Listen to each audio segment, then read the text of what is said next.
As a follow on from my previous video of how to make a silicone mould, I'm now going to actually cast the items that we've made the mould of.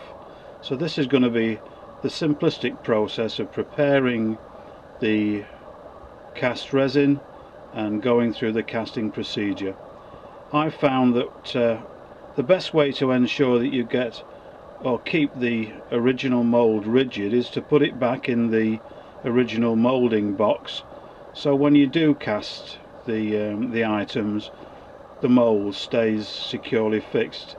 This is more important on larger items and larger moulds rather than on a small mould like this. For the casting exercise, preparation is everything really. I am actually using a clear cast, excuse the muck on the floor, but a clear cast fiberglass resin, so it's clear. You can get opaque resins, but I use a clear one.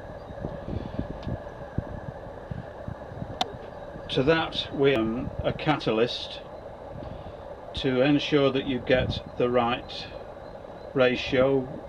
Get yourself a little syringe, graduated syringe.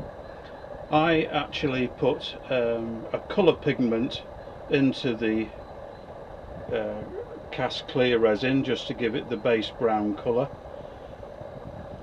Good old-fashioned mixing tub, well used, but you should really keep it clean. Above all, you must make sure that you really wear gloves to protect your hands, because this is a bit of a messy process. And the other thing is, keep your room pretty well ventilated while you're doing the exercise. Clear casting resin into the bucket, and I'm just about to then dispense 10 mils of catalyst into the resin solution. Give that mixture a reasonable stir, and then I take 1 teaspoonful of the colour pigment and add it into the liquor, and then give it a really good stir. So that is now the colour pigment thoroughly mixed in to the cast resin and catalyst liquor. Now all we've got to do is carefully pour it into the mould. In this particular case there's only going to be 100 mils of resin going into here, and it's always a good idea just to check how much liquor by pouring some water out of a graduated jar in previously, to just ensure how much resin you need to go into your mould. In this case I've actually done 1 litre of resin because I'm making another mould immediately after this one. So there we have the resin liquor cast into the moulds. If you have any tricky corners and nooks and crannies, sometimes it's best just to work the resin into the actual mould itself, just to make sure that the resin goes into all the areas and doesn't leave any air bubbles attached to the mould, to give you inclusions in the final product. When you set your mould box to one side to allow for curing, remember to make sure that you get it level by supporting it on little chocks either side, so you get an even and level cure process. This is now a day later, where I've actually taken the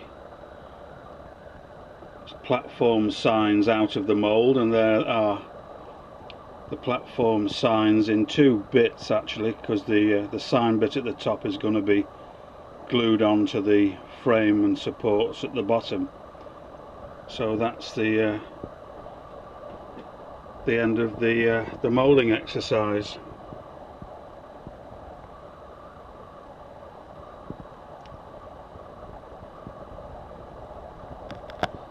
All that remains now is for them to, as I say, to be glued and painted, and the cross beam at the bottom here is meant to be sunk in your ballast so it doesn't particularly show.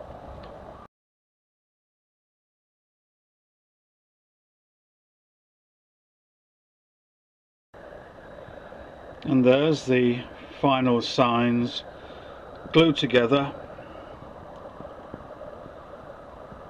using a 2-pack epoxy and then painted with an appropriate station signing.